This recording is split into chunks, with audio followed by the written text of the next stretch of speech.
Welcome to Ars Libri, an everyman's journey through Western literature, where we explore the literary arts book by book, reading, retelling, and reclaiming our rich heritage. If you're enjoying this content, please consider supporting the show by subscribing at arslibri.substack.com.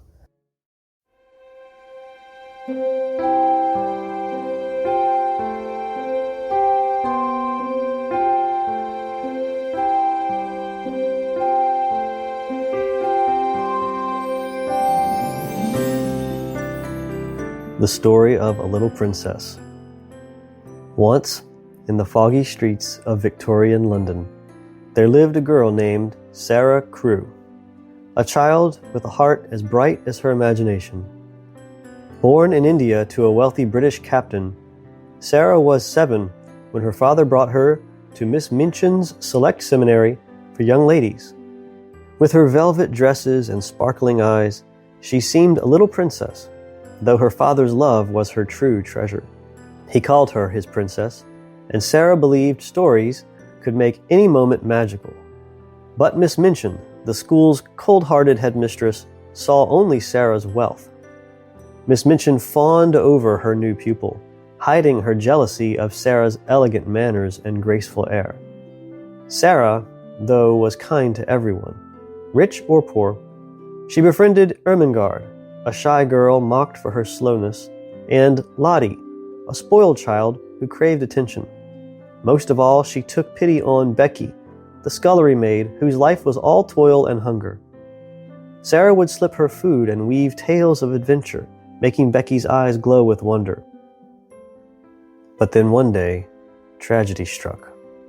On Sarah's 11th birthday, news arrived that Captain Crewe was dead.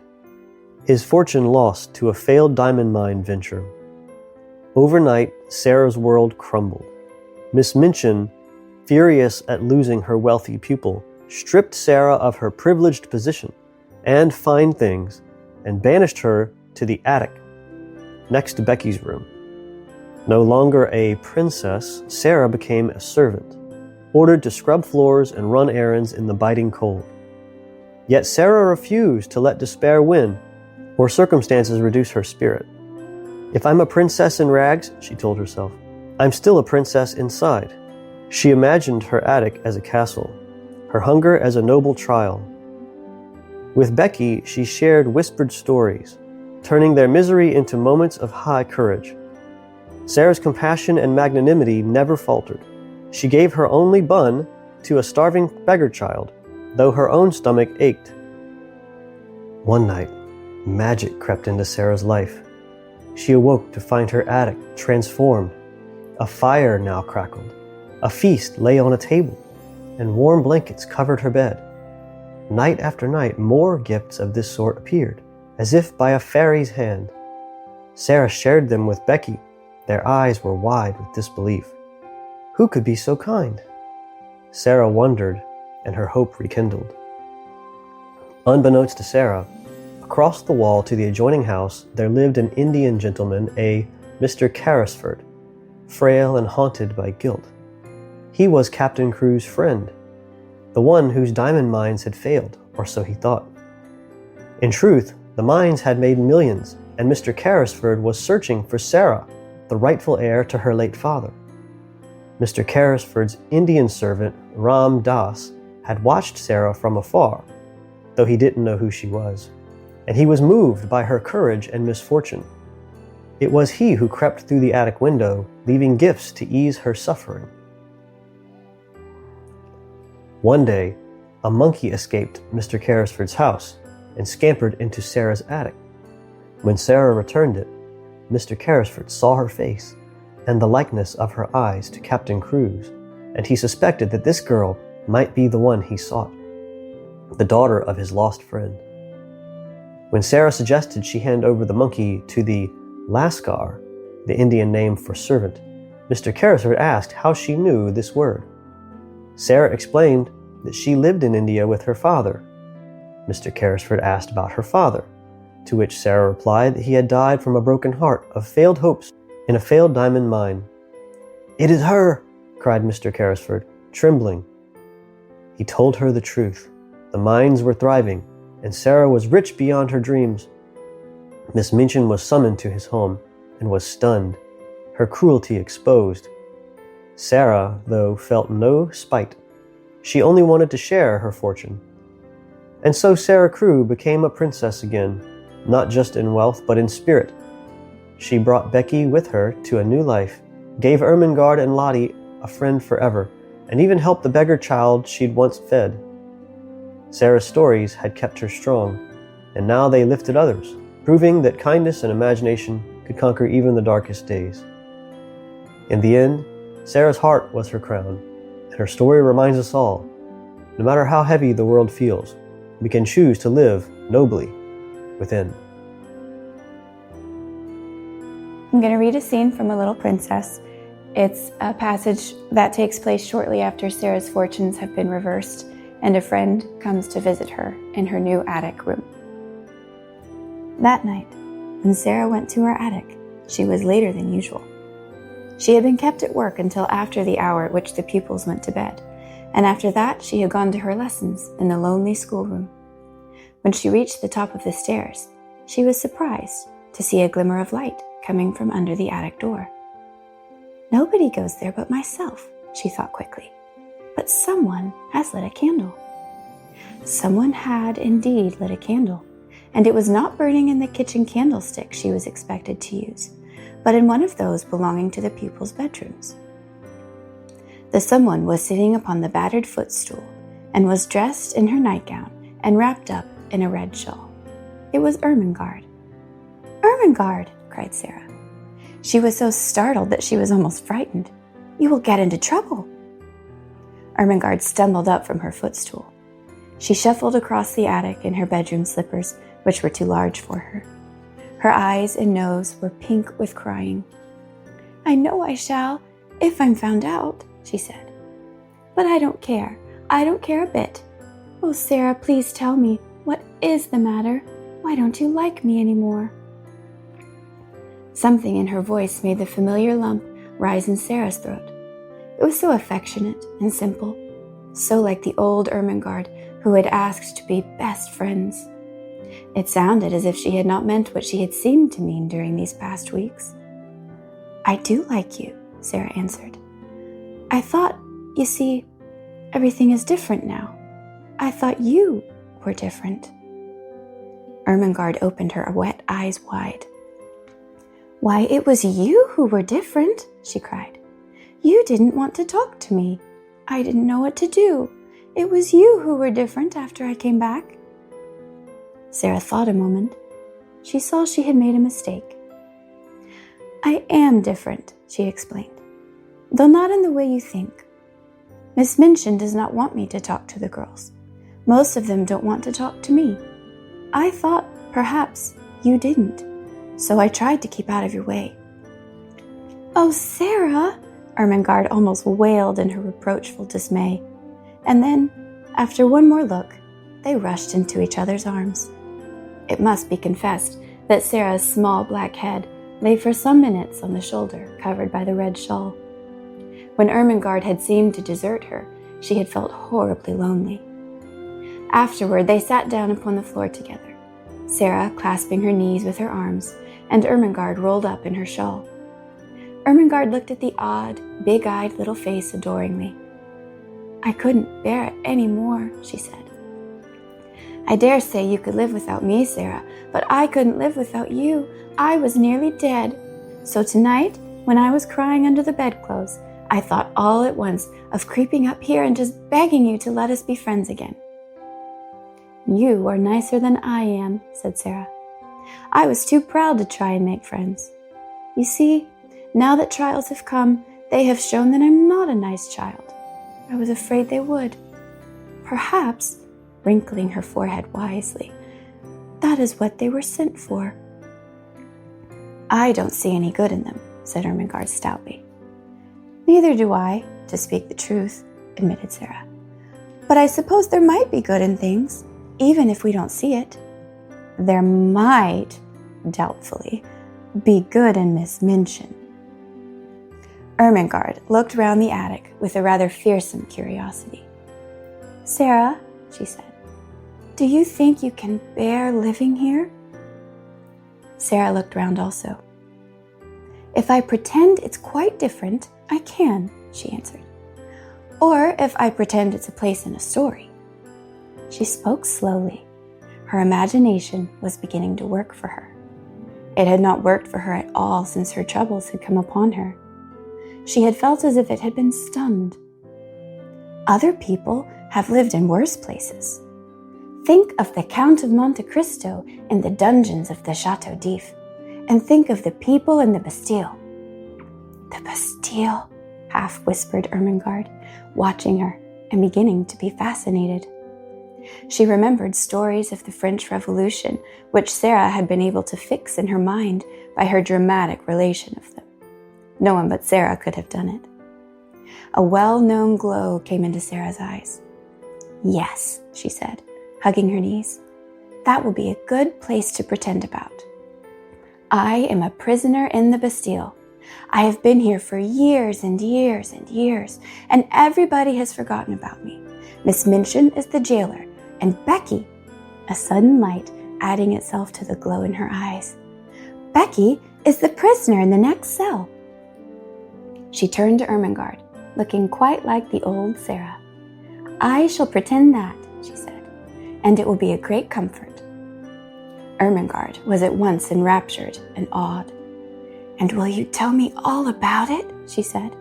"May I creep up here at night, whenever it is safe, and hear the things you've made up in the day? It will seem as if we were more best friends than ever." "Yes," answered Sarah, nodding. "Adversity tries people, and mine has tried you and proved how nice you are." A reading from A Little Princess. This is my favorite scene. It's the scene where Sarah is discovered by Mr. Carrisford as the true child of Captain Crewe. Mr. Carrisford is here speaking. He was the friend of Captain Crewe. "What is it? If she is alive, she's somewhere," said Carrisford. Mr. Carmichael, a man of a local large family and a lawyer, helping Carrisford search for the little girl of the late Captain Crewe, replied, "Yes, she is somewhere. We have searched the schools in Paris. Let us give up Paris and begin in London. That was my idea, to search London." "There are schools enough in London," said Mr. Carrisford. Then he slightly started, roused by recollection. "By the way, there is one next door." "Then we will begin there," said Mr. Carmichael. "We cannot begin nearer than next door." "No," said Carrisford. "There is a child there who interests me, but she is not a pupil, and she is a little dark, forlorn creature, as unlike poor Crewe as a child could be." Perhaps the magic was at work again at that very moment, the beautiful magic. It really seemed as if it might be so. What was it that brought Ram Das into the room, even as his master spoke, salaaming respectfully, but with a scarcely concealed touch of excitement in his dark, flashing eyes? "Sahib," he said, "the child herself has come. The child the Sahib felt pity for. She brings back the monkey who had again run away to her attic under the roof. I have asked that she remain. It was my thought that it would please the Sahib to see and speak with her." "Who is she?" inquired Mr. Carmichael. "God knows," Mr. Carrisford answered. "She is the child I spoke of, a little drudge at the school." He waved his hand to Ram Das and addressed him. "Yes, I should like to see her. Go and bring her in." Then he turned to Mr. Carmichael. "While you have been away," he explained, "I've been desperate. The days were so dark and long. Ram Das told me of this child's miseries, and together we invented a romantic plan to help her. I suppose it was a childish thing to do, but it gave me something to plan and think of. Without the help of an agile, soft-footed Oriental like Ram Das, however, it could not have been done." Then Sarah came into the room. She carried the monkey in her arms, and he evidently did not intend to part from her if it could be helped. He was clinging to her and chattering, and the interesting excitement of finding herself in the Indian gentleman's room had brought a flush to Sarah's cheeks. "Your monkey ran away again," she said in her pretty voice. "He came to my garret window last night, and I took him in because it was so cold. I would have brought him back if it had not been so late. I knew you were ill and might not like to be disturbed." The Indian gentleman's hollow eyes dwelt on her with curious interest. "That was very thoughtful of you," said Mr. Carrisford. Sarah looked toward Ram Dass, who stood near the door. "Shall I give him to the Lascar?" she asked. "How do you know he is a Lascar?" said the Indian gentleman, smiling a little. "Oh, I know Lascars," said Sarah, handing over the reluctant monkey. "I was born in India." The Indian gentleman sat upright so suddenly and with such a change of expression that she was for a moment quite startled. "You were born in India, were you?" he exclaimed. "Come here." He held out his hand. Sarah went to him and laid her hand in his, as he seemed to want to take it. She stood still, and her green-gray eyes met his wonderingly. Something seemed to be the matter with him. "You live next door?" he demanded. "Yes, I live at Miss Minchin's seminary." "But you are not one of her pupils?" he asked. A strange little smile hovered about Sarah's mouth. She hesitated a moment. "I don't think I know exactly what I am," she replied. "Why not?" "At first I was a pupil and a parlor boarder, but now—" "You were a pupil? What are you now?" The queer little sad smile was on Sarah's lips again. "I sleep in the attic, next to the scullery maid," she said. "I run errands for the cook, I do anything she tells me, and I teach the little ones their lessons." "Question her, Carmichael," said Mr. Carrisford, sinking back as if he had lost his strength. "Question her. I cannot." The big, kind father of the large family, Mr. Carmichael, knew how to question little girls. Sarah realized how much practice he had had when he spoke to her in his nice, encouraging voice. "What do you mean by 'at first,' my child?" he inquired. "When I was first taken there by my papa," she said. "Where is your papa?" "He died," said Sarah very quietly. "He lost all his money, and there was none left for me. There was no one to take care of me or to pay Miss Minchin." "Carmichael!" the Indian gentleman cried out loudly. "Carmichael!" "We must not frighten her," Mr. Carmichael said, aside to him in a low, quick voice. And he added aloud to Sarah, "So, you were sent up into the attic and made into a little drudge. That was about it, wasn't it?" "There was no one to take care of me," said Sarah. "There was no money. I belonged to nobody." "How did your father lose his money?" the Indian gentleman broke in breathlessly. "He didn't lose it himself," Sarah answered, wondering still more each moment. "He had a friend he was very fond of. He was very fond of him. It was his friend who took his money. He trusted his friend too much." The Indian gentleman's breath came more quickly. "The friend might have meant to do no harm," he said. "He might have happened through a mistake." Sarah did not know how unrelenting her quiet young voice sounded as she answered. If she had known, she would surely have tried to soften it for the Indian gentleman's sake. "The suffering was just as bad for my papa," she said. "It killed him." "What was your father's name?" said the Indian gentleman. "Tell me." "His name was Ralph Crewe," Sarah answered, feeling startled. "Captain Crewe. He died in India." The haggard face contracted, and Ram Dass sprang to his master's side. "Carmichael!" the invalid gasped. "It is the child! The child!" For a moment, Sarah thought he was going to die. Ram Dass poured out drops from a bottle and held them to his lips. Sarah stood near, trembling a little. She looked in a bewildered way at Mr. Carmichael. "What child am I?" she faltered. "He was your father's friend," Mr. Carmichael answered her. "Don't be frightened. We've been looking for you for 2 years." Sarah put her hand up to her forehead, and her mouth trembled a little. She spoke as if she were in a dream. "And I was at Miss Minchin's all the while," she half whispered. "Just on the other side of the wall."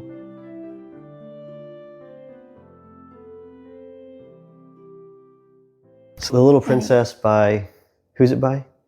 Frances Hodgson Burnett. Frances Hodgson Hodgson Burnett. Yeah. Burnett. And we have the copy illustrated by Tasha Tudor. Oh, really? Yes. And the girls are tearing it up. It's all for copy. The pictures were pretty. They are. They still are. Yeah. I didn't know that. I knew the pictures are beautiful. Yeah. Everything that woman does is beautiful. Who's her name? Tasha Tudor? Tasha Tudor, yeah. She has books on gardening, like how to make just a beautiful garden. Okay. She's basically like in all aesthetics. Okay. She's beautiful. I want to buy another copy, but maybe when the girls get older and they won't destroy it. Yeah. Okay. At the beginning, I'll read some passages. So the passage that they already have listened to is the end. And I read the passage where she brings the monkey over. And because to me, that's the best. To me, that's like the real tearjerker part. Like I get all emotional when I read that. Well, for me, my favorite part is right after she gets all the bad news and she's sent up to the attic. Mm-hmm. And then she has to actually walk what she's been saying. She actually has to believe. Oh, yeah. And that's my favorite because then she's up there, and instead of giving into her tears and depression and all that, she starts supposing. Mm-hmm. And she's like, well, suppose there were a fire in the grate, or suppose there were curtains, or, and she uses her imagination to make it into a magical place, even though it's quite dull and awful. And so that I think is the magic of the whole book. Yeah. Yeah. It's what I like to call perspective is just basically imagination for grown-ups. Like that's what do you mean? So kids have imagination, mm-hmm. and then grown-ups, we just have perspective. And so like, hold on, what are you saying? Okay, so what I'm saying is a child who reads the book. Okay. Well, they'll take away. You just need to have an imagination to help you with your problems. Like try to imagine. Okay. Otherwise, that's what she says to herself. That's why she does her supposing. And you're saying that's what a child would take away from the book? Yes, but as an adult who reads it, I would just say, not as much imagination, but perspective. Mm-hmm. Like that would be the lesson I would learn as an adult is, how can I, instead of just imagining the walls are a different color, or imagining my situation isn't so bad, I can just use perspective. It's like the grown-up version of imagination, basically. Mm-hmm. Just saying. Okay. Yeah, that's good. She did talk a lot when she was the wealthy, successful pet. She had this air about her. And it's sort of like the story of Job, where God and Satan comes and he's like, have you considered my servant Job? Yes. And then Satan's like, he only loves you because he's rich and well off. Yes. You take all that stuff away and he'll curse you and forget you and whatever, he'll sin. And God said, okay. And so the little princess girl, what was her name? I'm forgetting her name. Sarah. Yeah, she's got this air about her throughout the entire story. Well, especially the beginning, where she's just pretty and pert and proper, and she does the right thing, and she never gets upset, and she shows all these qualities that are becoming of someone of her station. And it doesn't seem like she's faking them though. Right. Like they're real. But you're right. When they're taken away from her, that's when her qualities really start to glow. Right. Because there's that dark backdrop to her new condition of poverty and servility and living in an attic.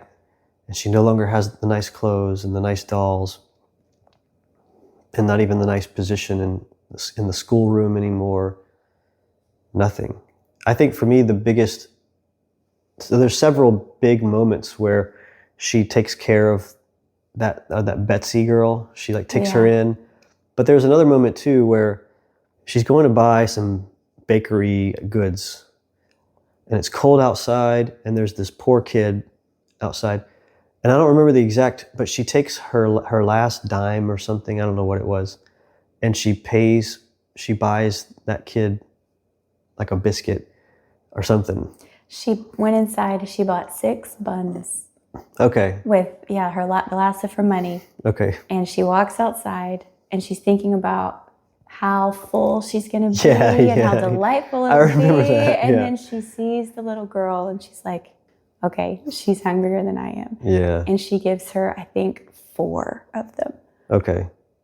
Yeah, and so that just saves 2 for herself. Yeah. And and the woman inside somehow she saw it. And she invited the little girl in. So it's like a little pay it forward thing. It is. It's amazing though that her kindness, she really acted like she was a princess. Right.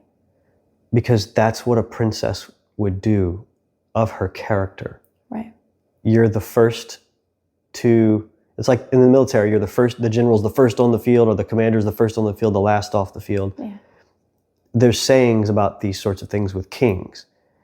In famine, you're the first one to laugh over a scanty meal. You're the last one to mourn over suffering. Mm-hmm. You are always magnanimous, even especially in times of hardship. You're charitable. You are liberal in your giving. We like to think that poverty causes crime. Poverty causes theft. Poverty causes all this. But true nobility of soul exhibits itself through all conditions. Right. And humans, we have a breaking point, though. I mean, Sarah had some breaking points where she cried and all that. Yeah, well, that's where the magic comes in the story. It's like she is at her breaking point.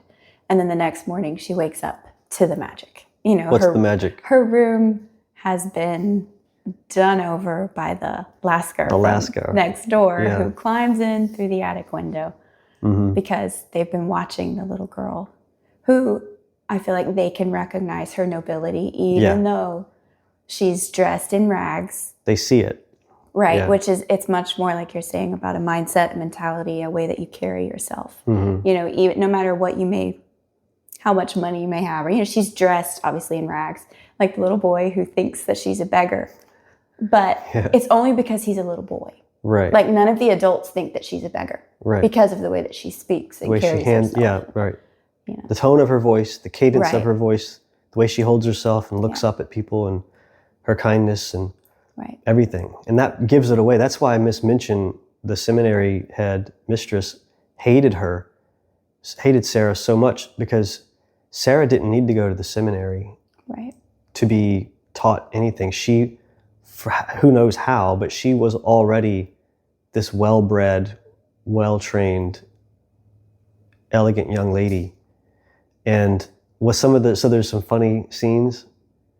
One of them is when she starts going to the school, and Miss Minchin just belittles everybody. But she tells Sarah, you're gonna need to sit up here, and the French teacher is gonna come in and just listen to him, and don't make a fuss. I forgot how she worded it, but the French teacher comes in, and Sarah was trying to talk to Miss Minchin, but Miss Minchin isn't hearing it, because she's the headmistress, and you're gonna have to obey me. And then the French instructor comes in, and he's actually a Frenchman. And then Sarah finally has another adult to talk to, and she starts speaking to him in French. That's great. I know. Yeah. And Miss Minchin didn't know what to do, because she couldn't speak French. Right. And the French teacher turns to Miss Minchin, and he's like, this child doesn't speak French. She is French, you know? And Miss Minchin burns with shame and envy. They just have this conversation in French, and Sarah's so happy that she finally can talk to someone in French. And so she knows fluent French, and they have a discussion about it. Yeah, it's funny that earlier you brought up generals and soldiers and the military, because Sarah oftentimes compared herself to a soldier. Oh, really? I don't remember that. Yeah, in the book, even when her father was still alive, when they were first arriving at the school, she could tell that she didn't really like it. She saw the building, she saw just the London air. It was dark and yucky. And her thought, though, was make the best of it. And she thought, maybe even the bravest of soldiers doesn't really like having to go to war. Oh, yeah. And she thought, but a soldier does his duty. And she's like, well, I'll do mine here. This is what I have to do. And of course, her father laughs. He's like, oh, you're being cute, Sarah, but she was dead serious. That was, I guess, how she coped with everything, is her supposing and her comparing. And she had a strong imagination. Right. Very strong. And that helped her cope. Yeah, I think that's what's neat, that the author uses it as a beneficial tool. Like, I think today we think of imagination, or kids with imagination, as weird or eccentric. And the author does say that Sarah was odd. But I like that she kind of harnesses the oddity into something that actually gives her character. You're right. Like you mentioned earlier. Yeah. And she doesn't imagine that she's a dog, and she goes around barking like some kids do. So it's just, there's a difference here with imagination that's actually elevating. Right. And then imagination that's, I'm a worm, mama, look at me. Yeah. Or well, and something. she doesn't see fairies around every corner. Something else I was thinking of along those lines is the title. The title's A Little Princess, you know. And I feel like if we saw this book, like if it had been published today, it would never communicate the ideas that are actually in the book. Oh yeah. You know, like if I saw that book title, A Little Princess, I would be thinking of a stuck-up, spoiled, bratty diva type. Yeah. You know, and I was just thinking about how that word has changed. Wow. And what the expectations are, you know, for that word particularly. Wow, I didn't think about that. I know. It's sad how that word has been destroyed. Yeah. You know, a princess used to be a noble thing. Wow. You know, I actually watched, there's a movie that was made about this book in the 90s, I think, or something. There's a few of them, yeah. Well, one of them, and I watched the previews because I think whenever I read a great book and I see a movie, I think, oh, great. There's a movie like Jules Verne's Around the World in 80 Days, and we had a terrible time with that. We tried to watch, just for those listening, we read the book with the kids, and then we tried like, oh great, there's like 3 movies. Yeah. And we watched part of one, and anyway, it was just, I'm not going to get into it. I don't know which all one of them were was worse. terrible. Yeah, None of them followed the book. Some of them added all kinds of raunchy stuff unnecessarily. Like Hollywood is messing. Well, the one with Little Princess, the one that I saw, just the scenes that I watched, I think the movie overall is probably good. But there was a scene where she was saying, I'm a princess, in like this defiant manner. Okay. In front of Miss Minchin. That sounds like the one that I saw. Oh, okay. And it was awful. Okay. Awful. Like, yeah, she was being a petty, demanding, bratty in this one scene that I saw. Yeah. No, the whole movie was dreadful. And that's what really made me see that this book in particular is much more than just plot. Because that's what the movie did, was they took the plot alone of the story. Yeah. And they made this exciting movie. But not the character. Exactly. They missed the spirit. They missed the nobility. They missed all of those things. And they made it really petty, honestly. They drowned out all that was good in the book. I've often said this to myself and maybe even to you, but Hollywood, the people who are in Hollywood, they don't have a nobility of soul. Not all of, I mean, look, you got something, I'm just in general, okay? Yeah. They don't have the heroic. They don't even have the heroine. When they write a heroine figure, it's this unbelievable, it's ridiculous. It's a man in woman's clothing. Yeah, it's like, this is not a heroic woman. Yeah. This is this impossible thing that you've created that's not real. Yeah. But the story of the heroic, the noble, the dignified, the aristocrat of the soul, like this moral character who's extremely virtuous through a lot of suffering and struggle, they just don't have that in them. Like, they don't have it in them, so of course they can't tell that story. Yeah. And a lot of our Western, European, Christian stories do have that. And so when Hollywood reinterprets it, or interprets it, when Hollywood interprets that, they can't bring that in. Either they don't see it, or they're maliciously leaving it out, or they just filter it through their own worldview. And you're getting this really, not just watered down version. It's not like, oh, they leave out so many details. No, they actually distort and twist things. They did this actively. Yeah, in the movie, it got worse. So instead of it being set in London, it was set in New York. Okay. And the reason they did this was obviously because of the Betsy character. Okay. They made her black. Oh, really? Yes. Okay. And so then it became this racial, like, I will identify with the black girl. Really? Yes. Gosh. I know. Like, they can't, like you said, they can't even recognize a good story. Yeah. Without changing it and taking it and making it what they want to say. Yeah. You know, instead of every story is the same story. Right, in Hollywood, exactly. In Hollywood. Like, every bad guy is Hitler. Right. Every bad guy. Right. Every single bad guy. The bad guy in Superman, the bad guy in Avengers, the bad guy in whatever. It's like Star Wars. It's Hitler, Hitler, Hitler, Hitler. The good guys are the people who identify with the weak, marginalized people, and the girls are all strong. They're all princesses. Yeah. Right? I'm a princess. Every girl's a princess. She literally says that. I know. They even gave Miss Minchin daddy issues. Really? Yeah. Gosh, this is like written by Betty Friedan.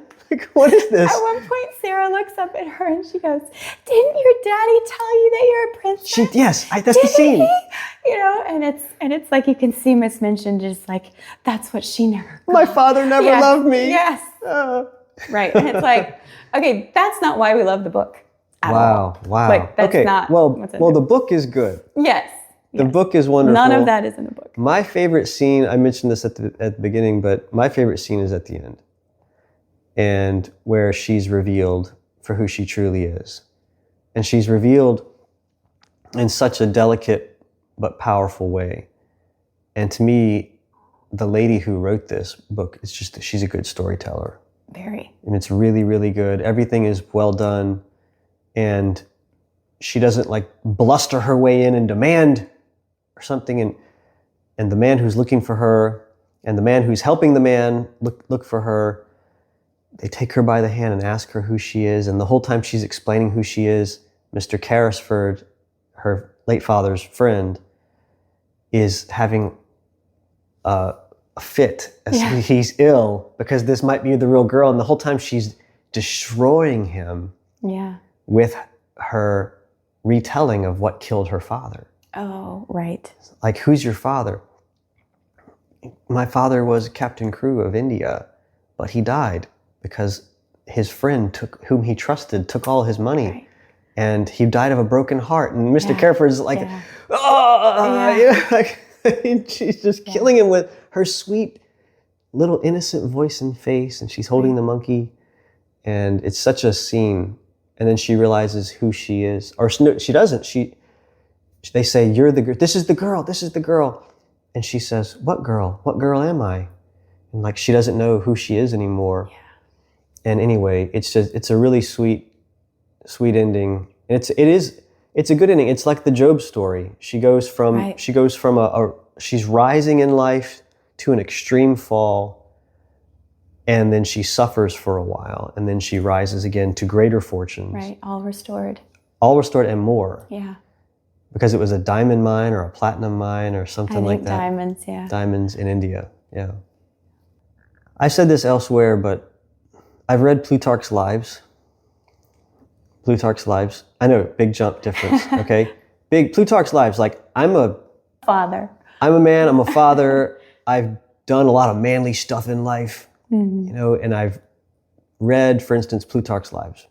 And to me, that's the first thing I would go to for some kind of, I need moral examples that teach me how to hold my chin up through adversity and how to be strong and yet kind and tough and yet also comforting to the sick or the poor who are around me, even while I'm suffering. There's those kinds of things in Plutarch's Lives. But I have to be honest, when I read this book to my kids, and this is just like, they asked me to read it. Right. And I'm like, little princess girls, I don't know if I want to read this to you. Maybe mom will read it. Well, I read it. And man, I have to admit that it was on par with Plutarch's Lives. It really was, in my opinion. Yeah. It's on par with Plutarch's Lives. And that's saying something because Plutarch's Lives are thousands of years old and they're more extensive and they're stories of real people, most of them.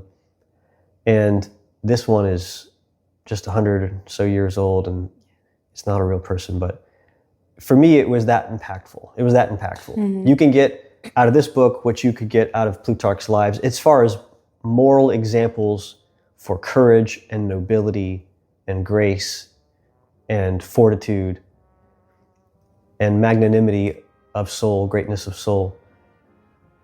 Yeah. Yeah, I would say this is one that obviously you can just hand to your child to read, but I think it's one to be read, to walk through it with them as a parent. Yeah. And show them those things. A child might not grasp all that on their own. But, yeah. Are there other books like this one that you can think of? The Secret Garden by the same author. Oh, really? Thank you for listening. If you're enjoying this content, please consider supporting the show by subscribing at arslibri.substack.com. Your support enables me to produce this content. Subscribers also get bonus episodes, detailed book lists, and more.